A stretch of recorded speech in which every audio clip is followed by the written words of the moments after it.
Hello everyone, welcome back to my YouTube channel make easier. तो आज हम discuss करने जा रहे हैं बहुत ही इंपॉर्टेंट टॉपिक के बारे में, बैकलॉग। इंजीनियरिंग स्टूडेंट्स को मैथमेटिक्स 1 मैथमेटिक्स 2 में हमेशा कभी ना कभी किसी न किसी सेमेस्टर में लगभग सभी स्टूडेंट्स को बैकलॉग का सामना करना पड़ता है। मोस्टली 50% स्टूडेंट्स को तो करना ही पड़ता है।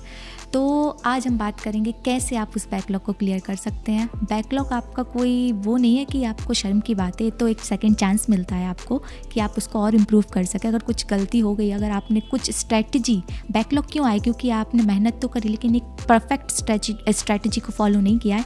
तो आज हम उसी बारे में कुछ डिस्कस करेंगे कि कैसे आप एक इस परफेक्ट स्ट्रेटजी को फॉलो करें और आपकी बैकलॉग एक ही अटेम्प्ट में क्लियर हो जाए। स्टूडेंट्स, तो अक्सर मैंने देखा है कि बच्चों से अगर पूछते हैं कि आपको बैकलॉग क्यों आए, तो उनकी मेन प्रॉब्लम होती है कि मैम सिलेबस नहीं हो पाया था, हम पढ़ नहीं पाए थे, हमें टाइम नहीं मिला था, क्लास में कुछ समझ में नहीं आता है, टीचर्स क्या बोलते हैं उनकी स्पीड ज़्यादा है, या मेरे बेसिक्स क्लियर नहीं है। तो इन सब चीज़ों के बारे में बोलते हैं स्टूडेंट्स कि मुझे इन कारण से बैकलॉग आया है।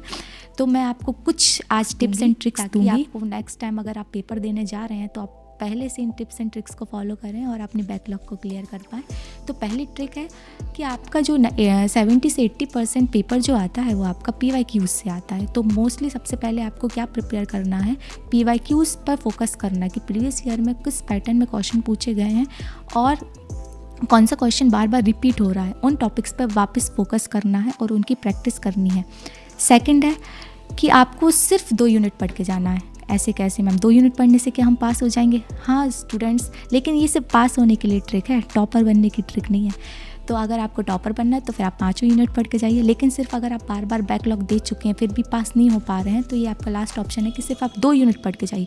लेकिन 2 यूनिट पूरी फुल पढ़नी है, आपको कोई भी टॉपिक स्किप नहीं करना है, बार बार उन्हीं क्वेश्चंस की प्रैक्टिस करके देखना है और रिवाइज़ करना है। तीसरी टिप है कि आपको रिवीजन पे फोकस करना है। अगर आप ये सोच के चलते हैं कि जैसे मैं बाकी सब्जेक्ट 2 दिन पहले पढ़ना स्टार्ट कर दूँ एग्ज़ाम के और पास हो जाऊँ, ये बाकी सब्जेक्ट में चल सकता है क्योंकि बाकी सब्जेक्ट्स आपके थ्योरी सब्जेक्ट्स होते हैं, लेकिन मैथमेटिक्स थ्योरी सब्जेक्ट नहीं है। ये मैथमेटिक्स आपसे प्रैक्टिस मांगता है।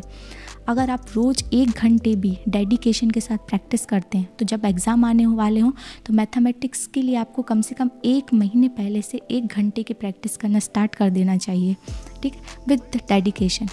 चौथी आपकी टिप है कि आपको असाइनमेंट सॉल्व करने, अगर आपके टीचर्स हैं, अब वो कंटिन्यूसली अगर कुछ सालों से उसी फील्ड में है तो आपकी अपनी फील्ड के एक्सपर्ट तो होंगे ही।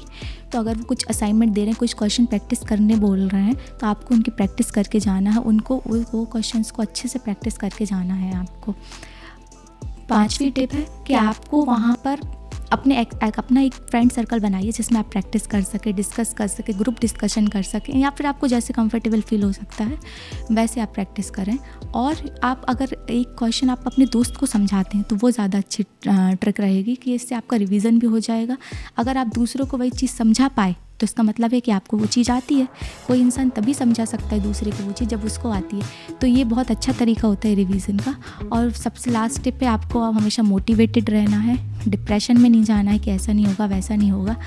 अगर आपको बैकलॉग आ गई है तो डरने की कोई बात नहीं है, ये सिर्फ तो आपके लिए सेकंड चांस है, एक और मौका है। लाइफ आपको हर चीज़ में मौका देती है, तो ये बैकलॉग भी आपको एक बार और मौका दे रही है।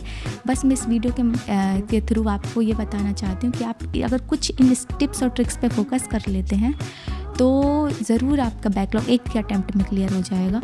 So thank you so much everyone, all the best, thank you.